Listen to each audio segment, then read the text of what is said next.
কেমন আছেন সবাই? আশা করি সকলে খুব ভালো আছেন। আমার ইউটিউব পরিবারের সদস্যদের এই ভিডিওতে স্বাগত জানাই। আমার চ্যানেলে নতুন বন্ধু হয়ে থাকলে চ্যানেলটিকে সাবস্ক্রাইব করে পাশে থাকার অনুরোধ রইল। আজ রান্না করব খুবই কম তেলে হ্যাচারি মুরগির ঝোল। আমরা প্রথমে 5টা গোটা গোটা আলু নুন হলুদ মাখিয়ে নেব। আপনারা 2 টুকরো করে নিতে পারেন, কিন্তু খাসি মাংসের মতন বড় বড় আলু কাটবেন। তারপর আমরা রান্নায় যে সকল মশলা ব্যবহার করব সেইগুলোই বেটে নেব। প্রথমে আমরা গরম মশলা, যাতে এলাচ, লবঙ্গ, গোলমরিচ আর দারচিনি, এগুলি একসাথে বেটে নেব।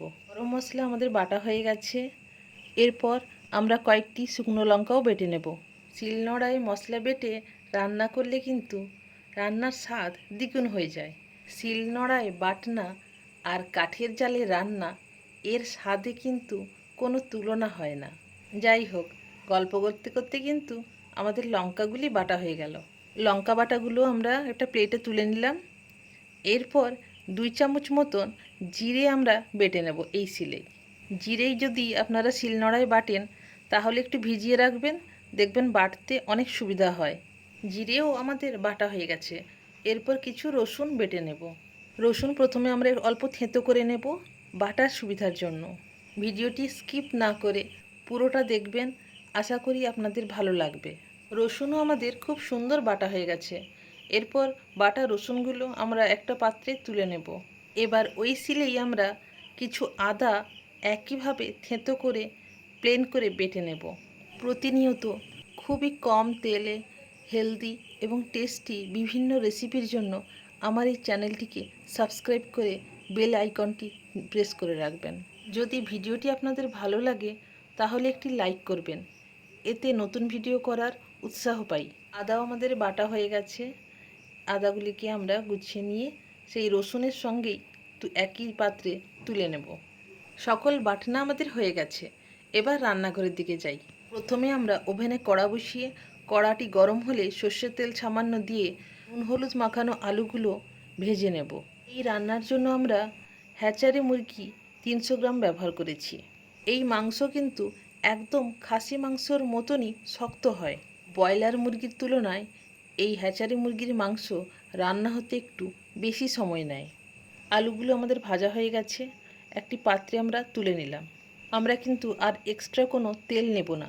যে তেলে আলু ভেজেছি বাকি রান্নাটা আলু ভাজার পর যেটুকু তেল আছে সেই তেলেই হয়ে যাবে। তাহলে প্রথমে আমরা তেজপাতা ফোড়ন দিয়ে বেটে রাখা আদা রসুনটা তেলে দিয়ে দিলাম। এই পুরো রান্নাটা কিন্তু লো টু মিডিয়াম আঁচেই করবেন। যেহেতু কম তেলে রান্না, তাই বেশি আঁচ বাড়ালে রান্নাটা ভালো হবে না। এইভাবে আমরা আদা রসুনটাকে ভালো করে ভেজে নেব। ভাজা হয়ে গেলে তারপরে পেঁয়াজ দিয়ে দেব। একই সময়ে আমরা পুরো রান্নাতে যতটা লবণ ব্যবহার করব সেই লবণটা এই পেঁয়াজের ওপরেই দিয়ে দেব। আবারও কিছুক্ষণ এইভাবে লো টু মিডিয়াম আঁচে নাড়তে থাকবো যতক্ষণ না পেঁয়াজটা ভাজা ভাজা হয়ে যাচ্ছে। এই সময় দেখুন আদা রসুন এবং পেঁয়াজের মিশ্রণটা খুন্তির সঙ্গে নড়াচড়া করছে, কড়াই আর লেগে থাকছে না। আমাদের মশলাটা এখন রেডি। এই সময় আমরা মাংসগুলো দিয়ে দেব। মাংস দেওয়ার পরে আবারও আমরা কিছুক্ষণ কষিয়ে নেব। সেই আঁচ কিন্তু আমাদের কম থাকবে। এই মাংস কষানো হয়ে তেল ছাড়তে কাছাকাছি 20 থেকে 30 মিনিট সময় লাগবে। ততক্ষণ আমরা মাংসগুলোকে ঢাকা দিয়ে দিয়ে কষাতে থাকব। মাংসগুলো আমরা ভালো করে নেড়ে চেড়ে এবার ঢাকা দিয়ে দেব।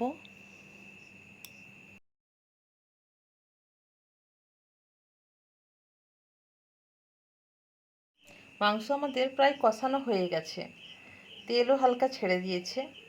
এই সময় আমরা ভালো করে আরেকটু নেড়ে ছেড়ে বাকি বাটা মশলাগুলো একে একে দিয়ে দেব। দেখুন মাংসগুলো কিন্তু সুন্দর ভাজা ভাজা হয়ে গেছে। এবার আমরা লঙ্কা বাটা, তারপরে হলুদ গুঁড়ো, এবার জিরা বাটা এবং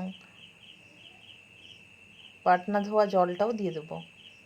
তারপরে টমেটো, এইভাবে দিয়ে আর একটু নাড়াচাড়া করব। এইভাবে আমরা আরও 5 মিনিট কষিয়ে নেব যাতে মশলাগুলো একটু ভাজা ভাজা হয়ে যায়। তারপরে আমরা একটু গরম জল দিয়ে দেব। এই মাংসগুলো কিন্তু আমরা প্রেসারে দেব। প্রেসারে দিলে সেদ্ধটা ভালো হবে, যেহেতু এই মাংসটা খাসি মাংসের মতন শক্ত। পুরো রান্নাটা যদি আমরা কড়াতে করি তাহলে মাংস সেদ্ধ হতে অনেক সময় লেগে যাবে। এই সময় আমরা ভেজে রাখা আলু, দুটো গোটা পেঁয়াজ আর বেটে রাখা গরম মশলা দিয়ে প্রেসারে দিয়ে দেবো। 3টা সিটি দিয়েছি এবং ভাপে রেখেছি। রান্না আমাদের পুরোপুরি কমপ্লিট। এতে রং করার জন্য আমরা কোনো কাশ্মীরি লঙ্কা ব্যবহার করিনি। বলেছিলাম না এটা খাসি মাংসের মতন। এত কম তেলে রান্না করার পরেও উপরে কত তেল ভেসেছে দেখুন। এই হ্যাচারি মুরগির মাংস বড় বড় আলু দিয়ে পাতলা পাতলা ঝোল গরম গরম ভাতের সঙ্গে এত সুন্দর লাগে, একবার বানিয়ে খেয়ে দেখবেন, খুবই ভালো লাগবে। এই রেসিপিটি ঘরে একবার অবশ্যই বানাবেন আর কেমন হয়েছে আমাকে কমেন্টে জানাবেন। আপনারা সকলে খুব ভালো থাকবেন, সুস্থ থাকবেন ও ভিডিওটি বেশি বেশি শেয়ার করবেন।